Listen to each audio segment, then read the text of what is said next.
The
Zay Initiative, an ode to the past, a nod to the future, a collection of Arab dress and adornment, celebrating human narrative.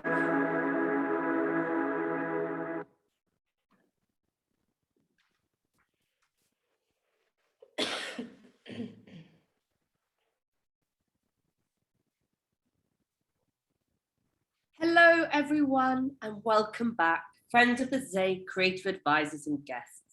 It gives me such great pleasure to welcome you to today's dialogue, an introduction to Libyan dress and adornment. And now I'm going to leave it to Dr. Reem to tell you the proper title, as that and my language skills are one step further away. We at the Zay Initiative absolutely love our bi-monthly virtual dialogues. A few people have asked, are we going to continue them? Of course, we love them. As the world continues to open up, they're very much here to stay, so we can continue to connect wherever we are in the world and inspire our wonderful community. But it is exciting. Live events are back, and I am personally loving that in-person interaction again. Here in Dubai, Expo 2020 opened last Thursday, and for all those based here or visiting, you must make sure you go and see it. And also make your way to the Women's Pavilion for the Zay Initiative's Draped in Heritage photographic exhibition, which will be on display until the 5th of November. It's stunning, even if I say it myself. Anyway, back to today's event, some housekeeping. We really encourage you to use the chat function. Hi, Grace, lovely to have you back with us. Firstly, to tell us where you're all from, and also to add your thoughts about the presentation. Please do select audience and panelists so everyone can see. As ever, at the end, we'll have some time for Q&A, so please do add your questions through the Zoom Q&A function. All our sections are, of course, recorded, and we'll send that email tomorrow morning. So please bear with us, and it will come out tomorrow morning within 24 hours of the event. As we all continue to work in the virtual world to bring together our community, once again, we'll be hosting behind the scenes for all our friends of the Zay and creative advisors. Today, we've got a very special episode where Najlaa El-Ageli, a Libyan dress expert, alongside our guest speaker, will be joining us. If you're not yet a friend of the Zay, please do drop Catherine an email, events@thezay.org, and she will assist you. Anyway, that's enough from me. Please allow me to introduce you to Dr. Reem El Mutwalli, who will introduce you to our speaker. Dr. Reem. Hello, everyone. I am so delighted today as we crossed a really wonderful milestone, and we are part of Expo 2020 Dubai. It's the first ever Expo to be hosted in an Arab country, and we managed to place the Zay initiative in it. So as I welcome you, I hope you will see how excited I am because of this event and what we're doing. And I wish that everybody was here in Dubai to be able to see it. I welcome you to tonight's discussion or talk, and it's going to be a very special one. And I will explain why soon. Welcome to our world, a world in which we routinely converse with voices from the past and hope to address readers from the future. As we all explore the story of dress and how to make sense of this combination of old and new. For the benefit of those who are joining us for the first time, the Zay is an Arabic term. It's a term for the art of dress, of costume and general attire for certain countries or eras. Why the Zay? The Zay literally means that we connect with people through their dress culture and tradition. And why do we use Arabic? It's because Zay is concerned with the legacy of the Arab world. For those who might wonder, what do we mean when we mention the Arab world? The Arab world is a cultural trait rather than a racial one. Not all Arabs are Muslims, nor all Muslims are Arabs. The Arab world is full of rich and diverse communities, ethnicities, religions, groups, and cultures, including Muslims, Christians, Jews, Yazidis, Kurds, Amazigh, Berber, and other minorities. Differences do exist, not only among countries, but within countries as well. There are over 200 million Arabs worldwide. Generally, anyone who adopts the Arabic language is typically called an Arab. Now, today, we have a very special evening with you. I'm so excited about it. I met Najlaa, who is going to introduce herself very briefly in a minute, this summer while I was in London. And I spent a whole day surrounded by everything that she has and she has collected from her family and introduced in a small capsule about everything that's to do with Libyan dress. Of course, we cannot cover the whole Libya, and she will mention that as she speaks and as she starts taking the mic from me. But still, it was a fascinating opening for me, at least personally, to this world of North Africa, of the Arabs in North Africa, of the ethnicities that are there in North Africa. And I hope that you will enjoy today's talk as much as I enjoyed it. And I'm so excited to introduce it to you. We'll learn a lot tonight, believe me. I'm going to say tonight because in Dubai we're at night now. So Najlaa, thank you so much for being here with us. I know that Najlaa El-Ageli is going to be joining us later on. Najlaa El-Ageli is going to be joining us. So forgive me, my voice is gone. I just recuperated and got it 2 days ago. So it will go back and forth. So forgive me for that. I know you say you are not an expert in the field, but I think you know quite a lot just by being a Libyan. and practicing this culture from the day you were born until today. So please, can you give us a brief about who you are, what you've done, and then we will start your story from the beginning as you take us from your grandmother to your mother and to yourself and daughter. Thank you very much, Reem, for inviting me to this amazing sort of webinar. And thanks a lot for the Zay initiative to, to let me have talk about my journey with Libyan and specifically Tripolitania heritage in costumes and jewelry. My name is Najlaa El-Ageli. I don't know what to say where I'm from, but Libya is part of me because my parents are Libyan. I was born in the States. I lived everywhere, to be honest with you, and I've been in London for the last sort of 30 years. I'm married also to a Libyan, so the Libyan heritage is being carried on to my daughters. I am an architect by profession. I used to be, and then I became a curator of contemporary artists. Mainly, I started with Libyan artists, and then now for the last 10 years, I've been curating art from London with a lot of artists from the MENA region, not only Libyan artists.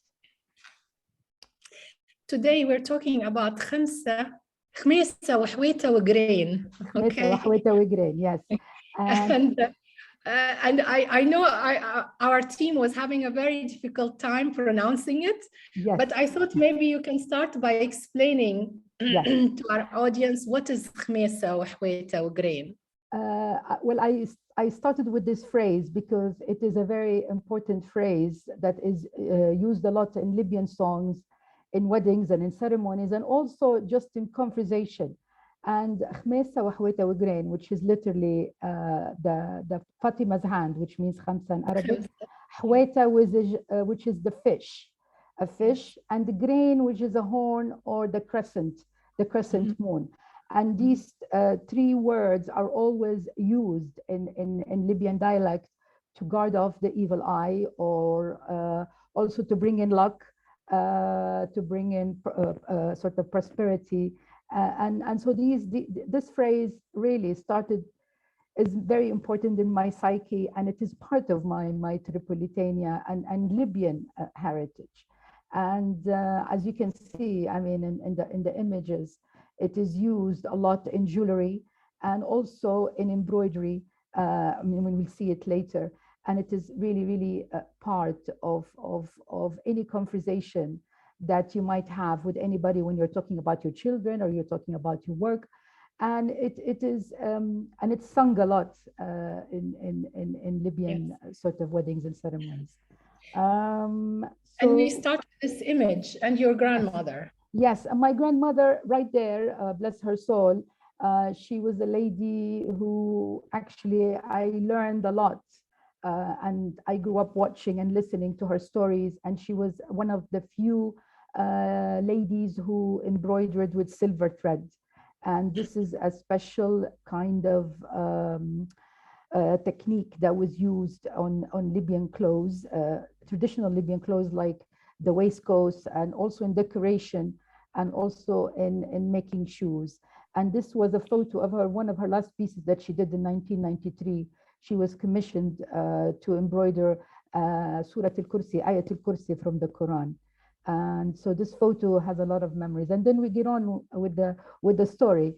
So as Reem said, I'm gonna begin with my journey with how sort of I became involved in the Libyan, in the Tripolitania heritage. And this is a photo, something old, something new. Is a photo of two important ladies in my life. One is my mom on the left-hand side, and then the middle one in black and white is my eldest auntie, Khadija. And then there's me. The first time I was sort of dressed in the Tripolitania costume. And also the link between these three ladies and how jewelry and clothes are somehow shared and how they are cherished, really. And that story sort of starts from here. I mean, if you look closely at the photos, you can see that we're all sharing some of the same kind of jewelry and the same kind of also clothes. I mean, in this photo From one here, I generation was, to the other. yes, it's a generation kind of link, really. Like with a lot of Arab, countries and North African countries. And this is another image is my mom. I mean, I was living in the diaspora. She kept the heritage going. And whenever there was an occasion, she was always there to dress up in her costume. And so both of you are wearing the same yes, outfit. we are. I mean, this is a few years ago. And she made me dress up in the same day, which is the main sort of toga-like cloth that is weaved, that used to be weaved by hand in Tripoli with silk and silver thread. And the same dress. What's wonderful about these images is that usually when we find articles of clothing, we rarely have the stories, we rarely have the women that really wore it. And here to see them really actually wearing it from one generation to the other, I think is fascinating to me. Thank you. Thank you. And then again, going back to the phrase, Khamiysa with Ghreen and the link, again, it all happened in my wedding. And where my grandmother actually embroidered these beautiful mules, and we call them tillik in Tripoli, with the silver thread. And my mom kept them for me. I actually forgot about them. And then on my henna night, almost 13 years ago, she handed them to me, and I wore them on that special night. The same thing. And there's a little painting that was done by my cousin, who was an artist, depicting that scene of my grandmother in her room embroidering. And also I wore the same sort of golden bangles here that belonged to my mother. And it's again something for good luck and a continuation of the story. And as you can see, as I've mentioned here, my grandmother came from a family of silver embroiderers, and her mothers and aunties embroidered farmela, which is the waistcoat. I'm wearing my grandmother's here. I love it. And the tilliks, which is the slippers. And a tillik, I think, is a word from, it's originally a Turkish word. And I guess these kind of mules, so I guess these mules were introduced to Tripoli and to Libya under the Ottoman sort of occupation. And again, we go with the song again. It says, "Kaddis ya Zain, kaddis ala zena, Hwayitah wa Khamiysa wa Ghreen." And again, my auntie, who you saw in the black and white picture previously, is here, having her hand on top of my head, singing this song, reciting it to bring me good luck. And this was during my... And you are in the pink. I am in pink, and I was grinding the henna, which is a tradition that is dying now. And actually, and the black and white photos are of my mother when she did her henna and grinding, and she used the same, my mom actually brought the same stone, grinding stones that belonged to my grandmother, and I think they belonged to her mom. So these stones, if they can talk, they can tell us a lot of stories. It's fascinating that you have the two images. You know, it is such a rare find. I think we are privileged to be able to see this. It's wonderful. Thank you. And then we go back again. There's my grandmother, bless her soul, and we call her Mema. And the memory again for me with the journey of how to dress up and how to keep sort of the clothes, because really, honestly, when you wear it, you feel like a queen. And the whole process of putting it on and also taking it off, and the way you fold it is a really intricate kind of ceremony, more or less. So that's my mom in her wedding, and then there's my grandmother, and there's me. And this was the last time I wore in 2018. And then I was wearing my grandmother's gmizja, which is we call it, which is like the kaftan underneath. And my grandmother's also some of her gold jewelry, which is a libba at the bottom, and which my mom wore. So I really felt really special. I remember that night. And when I went it was an outing, a ladies' outing, and they were all like fascinated because hardly any of this jewelry still exists, or, and some of these old pieces, because, people sell their jewelry or they melt it down. So even the clothes, because they have a lot of silver in it, so they melt down the silver and they lose. So I have to say, I am privileged and lucky to have a mother and a grandmother who really hoards and take care of their costumes. Next. I think just to let everyone know that you are the insert in the middle, right? Yes, that's me. And this is so we come to the components of the dress. Yes. If you just cannot buy it. Yes. Yeah, so we're going to come to the components of the dress. It's multi-layered, so there's a lot of layers. So I mean, this is just an image of the white piece is the actual white veil or the hayek that you cover yourself with when you go outside. Sometimes the outer garment. Yeah, the whiter one with the little sort of flowers there, and that's again embroidered. And this actually farashia belongs to my mom, and my grandmother did all the embroidery. So it's something like about 50 years old. And then you have the actual toga like, and we call it rde or holi harir. And it's made from silk. It's weaved from silk and silver thread, and it will have a scarf with it. But then before you put it on, before you fold it around yourself, you have to wear sort of a sirwal, and which is a pants. And then you wear an undershirt, which is usually made from lace in the old days, but now it's just mainly made from cotton, which has a very interesting color. And then you will wear the gmizja, which is the qamis or the kaftan. And then you wear the waistcoat, the silver embroidered sort of waistcoat. And then you fold the rde or the toga around you in the special way it's supposed to be folded. Each city has a different, and we call it takhlila. Takhlila Trablesiya is different. Tripolitania Takhlila is different from the one from the Nafusa mountain, is different from the one in Benghazi, from Misrata.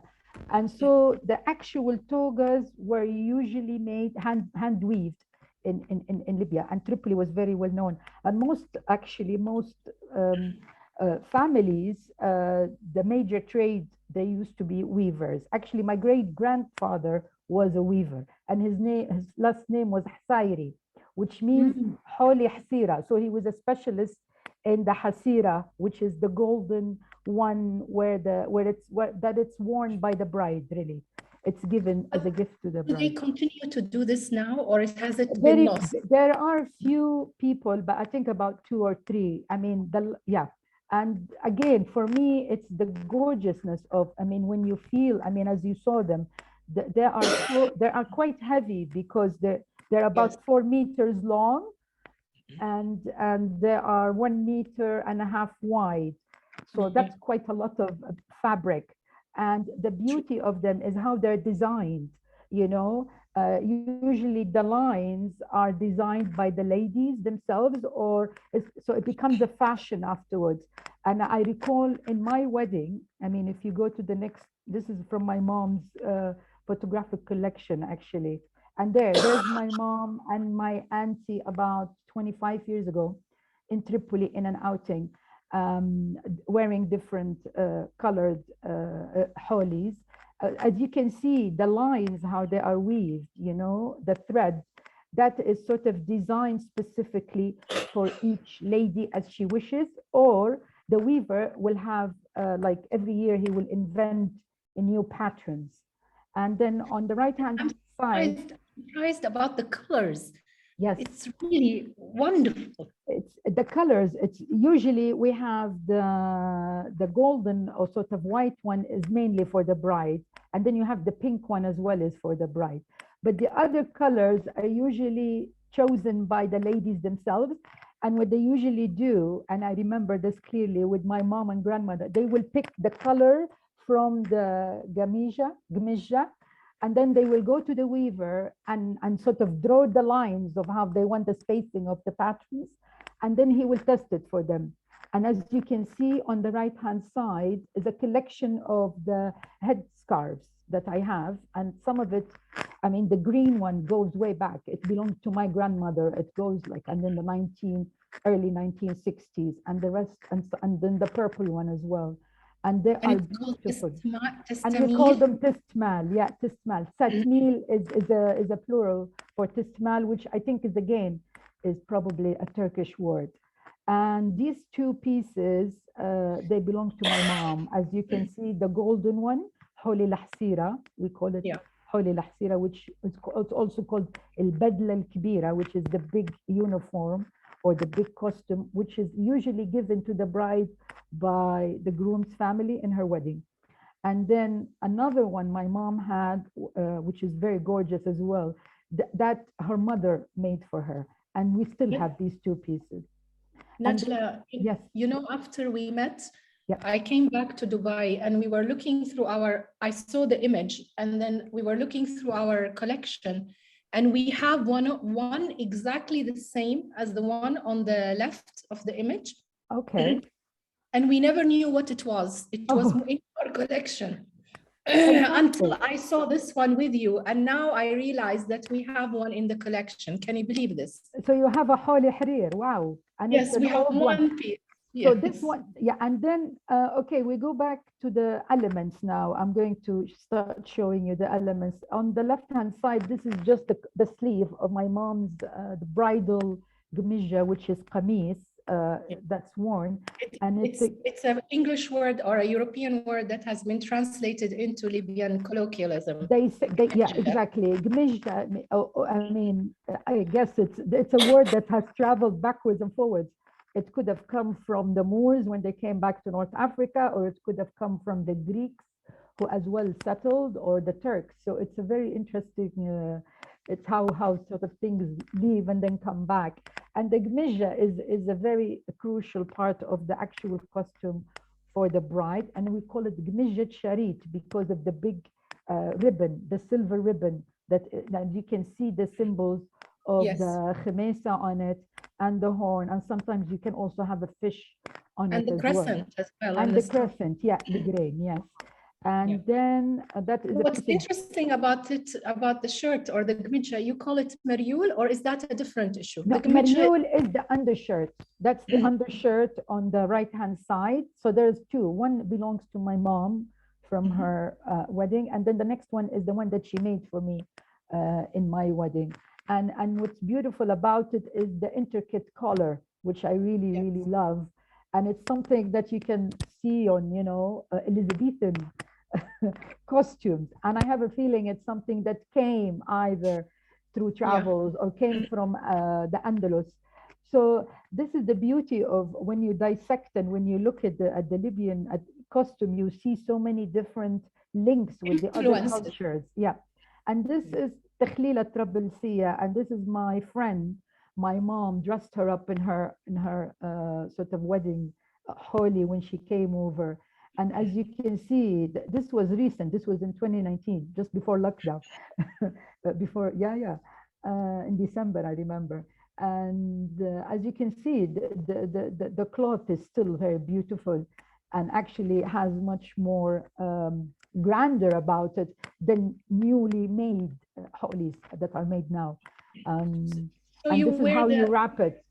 You wear the maryul first, and then on and top then of the gmija, and then the farmla. The farmla, and then the holi. And then the holi, yeah. And then you fold. As you can see here, there's another photo of a friend of mine when she wore it. You can see this is what you do, but I mean the maryul, which is the undershirt, is under the gmija, and then the farmla on top, and then you get on with the folding around of the holi. And the bottom part is your sirwal, which is the pants. Yes, the pants, the sirwal, and sometimes they call it sirwal al-ka'ka, which is quite big, and it's quite. I think it came. I don't know. I have a feeling it's something that has been brought from the Andalus and then sort of enhanced upon with the Ottoman kind of rule. And it's different, you know. In the east, in Benghazi and in Misrata, the sirwal is very short. And actually, the way the hole is folded is quite short as well. And then here, I can show you, I mean, this is my farmla. That was, I mean, but this one was not hand embroidered. They don't do it anymore. Now everything is tailored by machine, but it still has the beautiful sort of fish design with the Yes. ribbon on the collar of it. And this is how the whole Yes. outfit How the composed. whole outfit looks, yes. And as you can see, this, as I mentioned before, I was wearing, and then we go to the. I love this because you're showing the historical Yes, influences that how it could have come. Yes, I mean, this is the thing in Libya, when you look at old sort of the ancient ruins and the images of the goddesses, the Greek goddesses, or the mosaics, you always see a link to what we wear now, and also Yes. the profiles, I think. But I definitely believe that everything somehow stays, but it might evolve into something different. Correct. But as you can see, this was a statue that had belonged, that was returned to Libya recently, as it was looted. A gorgeous, gorgeous statue. And there's my auntie again, as another sort of Roman goddess as well. And as you can see, the similarities are still there, how Very they wear their jewelry, and sort of, it's fascinating. I know, and you don't really notice this until you put these images together. It gives you the understanding of how these traditions have transcended through all this time. Yes. And you're talking here about the stara. Stara, this is actually, it's an old, because my mom always tells me old songs, and I wrote it down. It says it's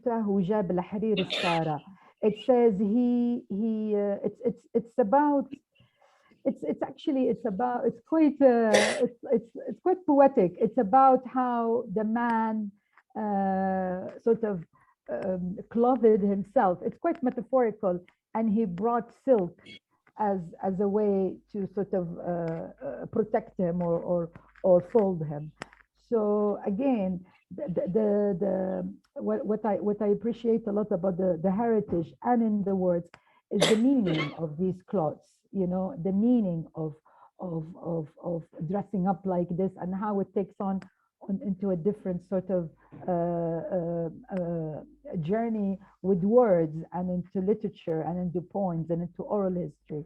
And then we have the actual veil, which is the hayak in North Africa, but in Tripoli and in Libya, we call it farashia. And in the East, they call it jard. And it's the white veil, which is usually, again, made either from cotton or silk or wool. In the Nafusa mountains, they wear, it's like really, in winter, it's made out of, it's weaved out of wool. And then also what's so special, I mean, that's the way it's folded. So you fold it around, you fold it underneath your arms, and then you cover your head with it. And usually What the I ladies, love, when they go out, they keep what one I eye. love here, which I asked you to place, if everybody looks at the corner of this, Yes. forgive my voice, No. but if you look at the corner, you will see that the trimming of each one of these Yes. hayaks are done with a small portion that has a specific color. And that's how the women identify. Yes. Yes, They are all identify. from the other. Yeah, so they don't lose it. So when they go out, and it's taken away from them, and usually they are folded in a special kind of basket. So when they go home again, they know which one is theirs. So this is actually, this, as I said, it's my grandmother made this.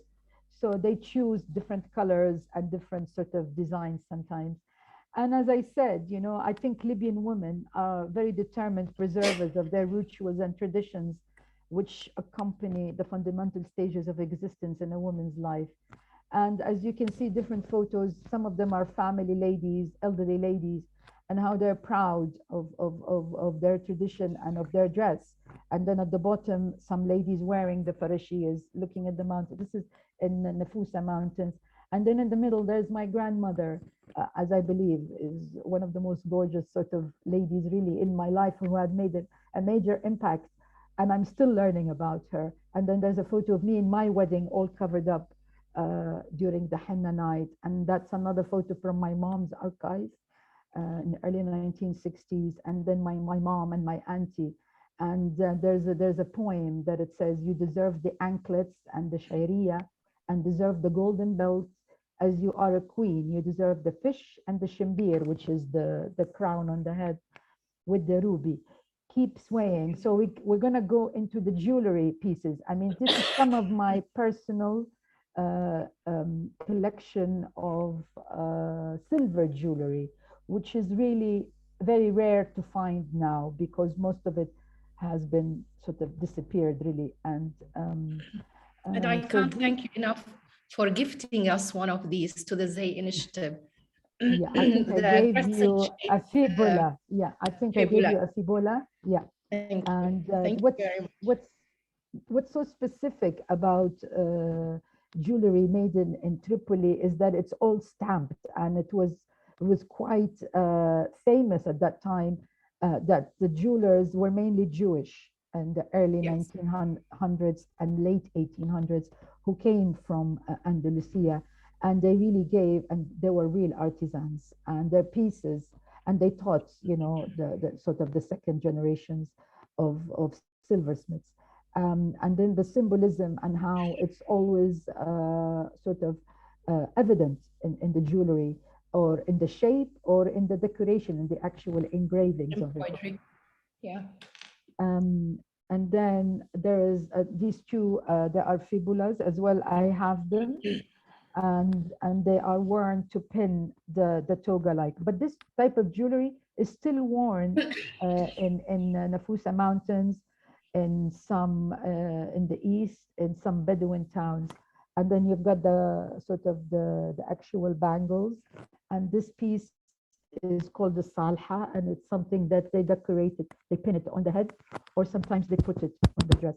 And again, sort of, I end up by saying traditional costume jewelry in Tripoli and most Libyan towns indicates the woman's social standing, and is mainly part of her dowry.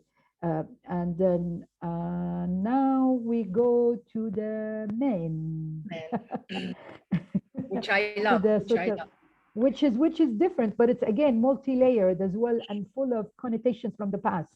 But this formula that you have belongs to us. Yes. And remember, when we saw the one you had, it had the same type of decorative hand. This one is for women.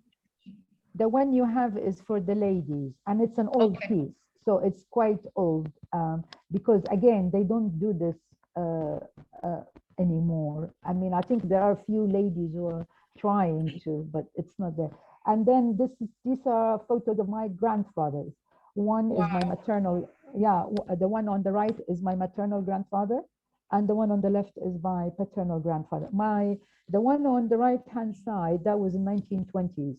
He was very young when he actually married. When he got married, I think he was like 18. Yes, and he's wearing the full outfit. Yes, he's wearing the full outfit with the cut, which is the actual layers. I will show them to you later. And then the holy that he's wearing, which is the white cloth. And then again, this is a way of showing how it's folded. It's different.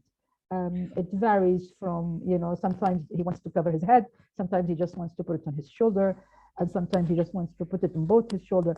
So for the men, again, the links with the Roman and the Greek kind of togas and barakans is very, very evident in how it's worn. And then you'll have what's worn underneath. These are, again, photos. Some of them are from my father-in-law's archive, again, very old, from the 1930s. And the one in the middle is my children's great-grandfather, again, in the 1920s, and he's wearing a cut, which is the name of the suit, and it's made out of 4 pieces: surwal, farmla, zboon, and then jubba. Yeah, that's the jubba. So the clothes on the right-hand side belong to my dad, and he actually designed. He actually, I remember he went to the. This was in 1980, just before we left Libya. He bought the fabric. I remember it was wool, And I think one of the last sort of embroiderers embroidered it for him. Now it's all tailored. I mean, it's all made by machine nowadays. And so you got the surwal, and usually they wear a white shirt, which is called the suriya, and then they wear the farmla and the spoon and the jubba. But I think, I mean, Hala will probably help us more here. I don't know if they wear the farmla and the spoon together or not. This is what the groom wears, and it's in white, and it's made very beautifully in quite a light kind of fabric. And this is what you have. Sorry, I jumped into this one. Yes. I'll go back to this and let you finish. Yeah, and then you've got the different types of farmlas. On the top, it's the ladies, and as you can see, these are antique farmlas, and they've got different designs on the back. And the Jews were very well known for their embroidery in those days, and then they passed on the trade to Arabs and other Libyans. Differentiate between I mean, there are different types. There's a farmla kurdiya, which is mainly full of silver thread, and then there's a farmla lalaja. The one is at the bottom. That's a male's farmla, and it's usually worn in the summer. And then the ladies, there are like 3 or 4 types. I mean, Hala can help us more on this. As I said, I'm not an expert, but there's all I remember, there's a farmla Yehudiya, we call it, farmla Kurdiya, and farmla mkhabla. That's another word that came from my memory. My grandmother used to say it. And it's all the different designs and how much sort of a thread is used and how full it is. So it's quite beautiful. And then this is yours. This is you bought recently, as you mentioned. Yes. The only thing is that he's got Yes, after we met, I'm going to just tell the story. After I met you and we sat and spent a whole day discussing all of this, I went back and I started connecting with all the people I know, trying to see how are we going to get pieces. I didn't have the patience for you to wait to go back to Libya, as you promised me, and get me some pieces while you are there. And I will hold you on to that promise, of course. But as I was, scrolling around with my contacts, somebody contacted me and said, look, I have this piece, but unfortunately, this belonged to a man, an American person who lived in Libya in 1965, 55 to 65. And she obtained it from him, but unfortunately she sold the Bornos part of it and kept the rest. So I said, I'll take the rest, please. We'll add it to our collection. So they sent it to me. And then when they sent it to me, I said, look, can you reach out to the person who bought the Bornos from you and see if we can convince him? And she said, I sold it 10 years ago. And I don't know if this person has it or not. She contacted him and we found him in Brussels. Now this lady was speaking to me from Texas. We found the man in Brussels and he was willing to give us back the Bornos. This is fantastic. So we have it within our collection now. And I'm so excited about that. But then you told me that the Bornos is not enough. There isn't jubba. Barnous is usually worn, and I think it's by the grooms, and on the really special occasions. And it's something that's quite amazigh, because if you look at Algerian dress, you will find the barnousses, and also Moroccan, you will find the barnousses quite a prominent kind of cloth. And in Libya, it's really worn by I think it's only grooms wear it, that's how I see it. But I remember, I have a photo, actually, I should have shared it with you. My grandfather, my pater, was wearing one, and it's mainly in winter. So, but the image here is wrong, because he's not wearing a suriya, a white shirt. That's what's missing. So he's got the barnous, and he doesn't have the jubba. Jubba is a different kind of, you put it, so it's like a jalabiya on top, as I showed you before. So, but it's Also, it's an amazing also he's find. wearing, It's an amazing also he's find. wearing it with a headdress that is nothing to do Yeah. with what you would wear. Well, that's But this is Orientalism. the American gentleman who owned it. And I was so excited that we at least, the man has passed away, sadly. And we at least have his image wearing this piece in the 60s or whenever. No, it's a gorgeous piece. It's really, really Yes. beautiful. And I think it was made in Tripoli, to be honest with you. The embroidery, and I think Hala will the couching yes, is amazing. it's Yes. amazing. So it must have been hand embroidered. So Hala can tell us more once she looks at it. She will provide you with more kind of details about Najla, this was the type of unbelievable, embroidery. unbelievable introduction. Very I know. fast, very quick. We tried to fit everything in just 40 minutes so that we can introduce you to. I'm going to show you some bits and pieces here. Oh, how That's beautiful. So you put this on. What do you call it? What do you call it? Gussa, fringe. Yes. So it's a hair piece. I mean, there's a lot. I mean, just the jewelry itself, I think you will need to have a proper kind of introduction to the jewelry. And the jewelry used to be silver, and then with the oil, sort of when oil came, gold became more accessible to people, and it became more, as you can see, most of my photographs, we were wearing gold. But now people are going back to silver, to be, which is quite interesting. Silver is becoming much more sort of in fashion than gold. And then, as I said, for me, it's this amazing sort of bridging of the generations. And I try, you know, even with my kids.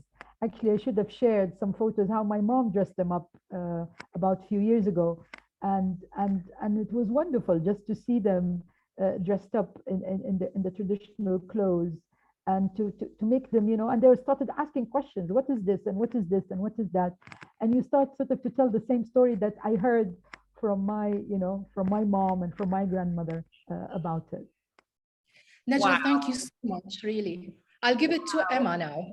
I literally feel like we've transported to Libya. It's just so wonderful hearing from the heart, and you actually wearing these clothes, and it's just beautiful.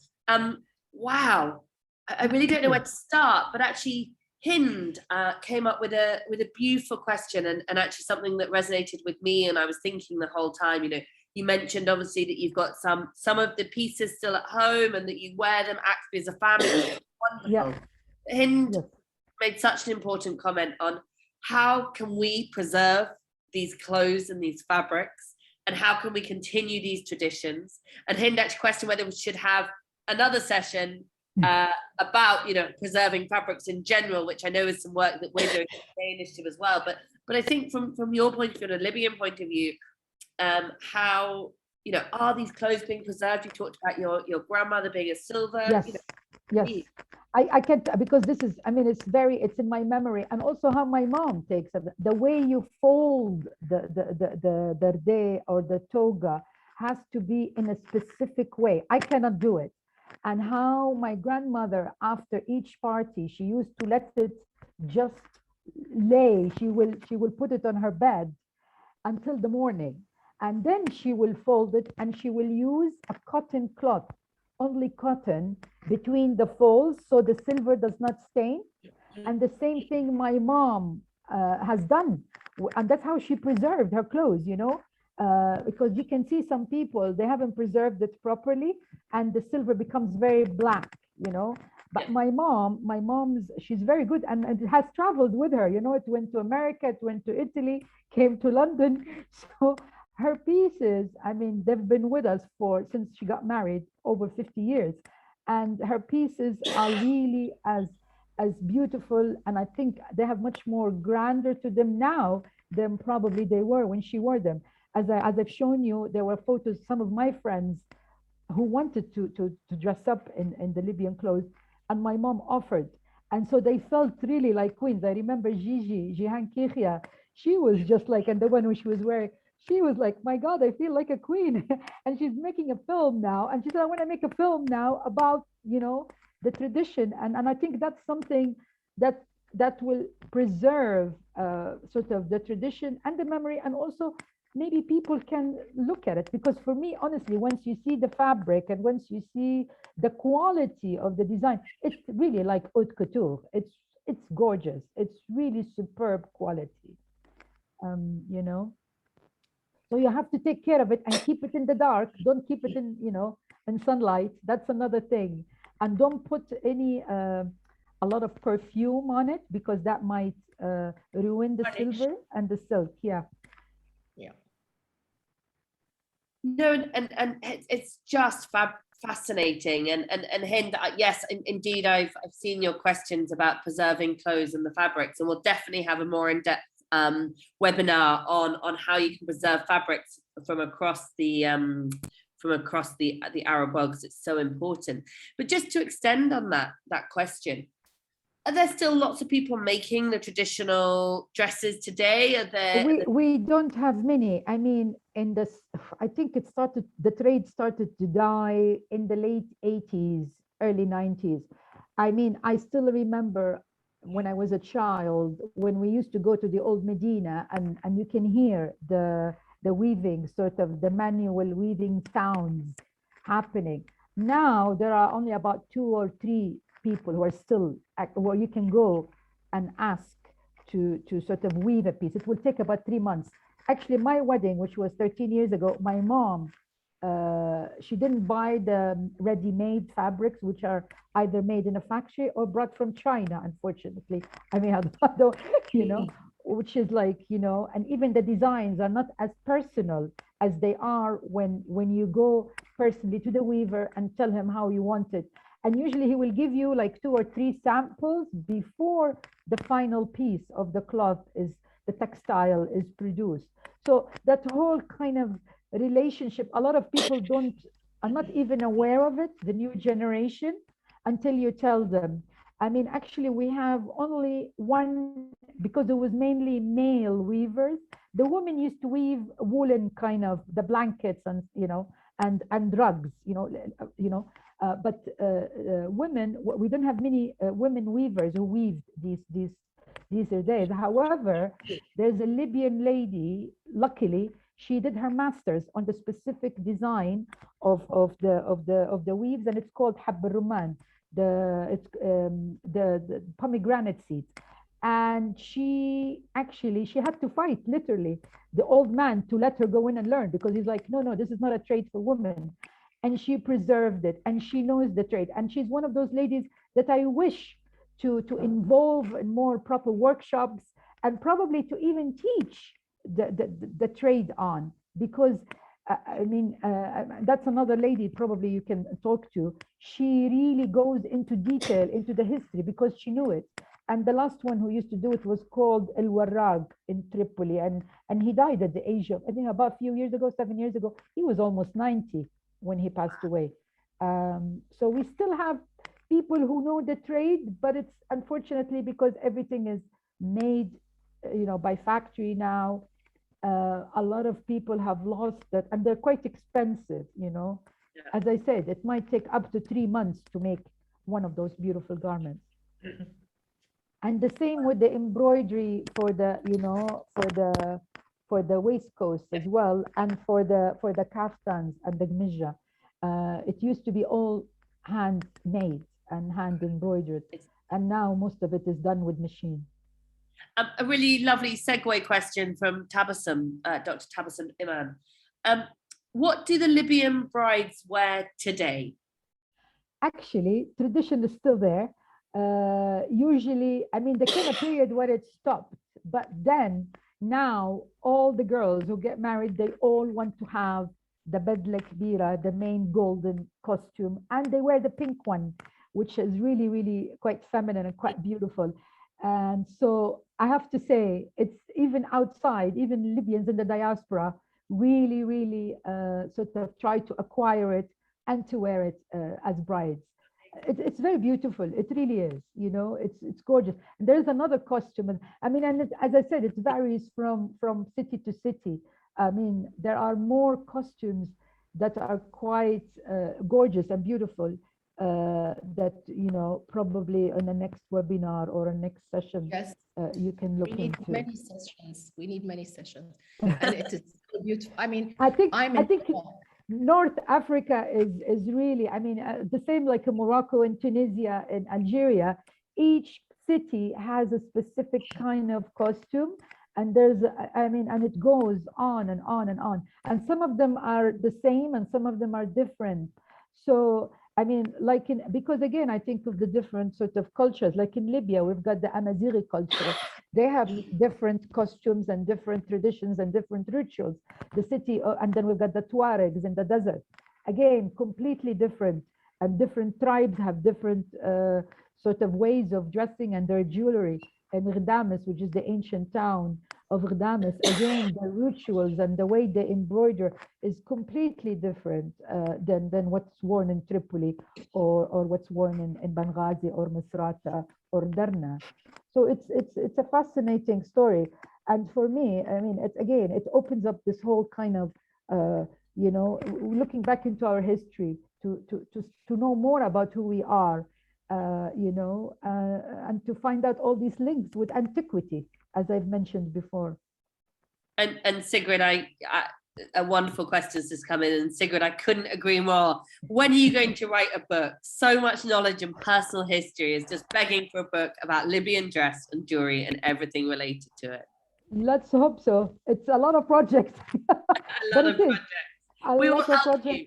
We will help you. Maybe we can do lovely video well, Hala is actually, me and Hala, we did a big exhibition in London about jewelry in 2017.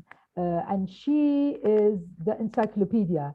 She knows more. She's more of a researcher, and she really tries to dig into archives, to dig into books that are written, to dig into research.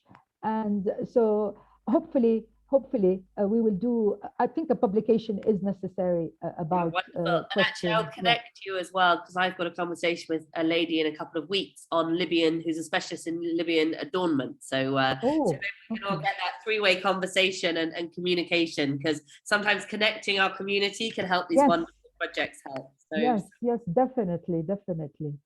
I mean, really, just what a fascinating session. I've loved it.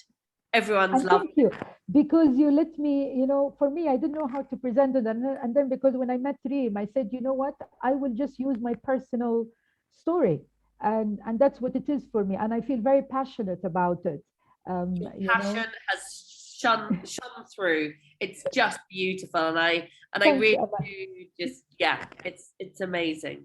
So thank you so much. Poor Dr. Reem is struggling. She's been tested, but she had lost her voice until literally 2 days ago. It was going to have to be me at one point, but luckily she saved the day.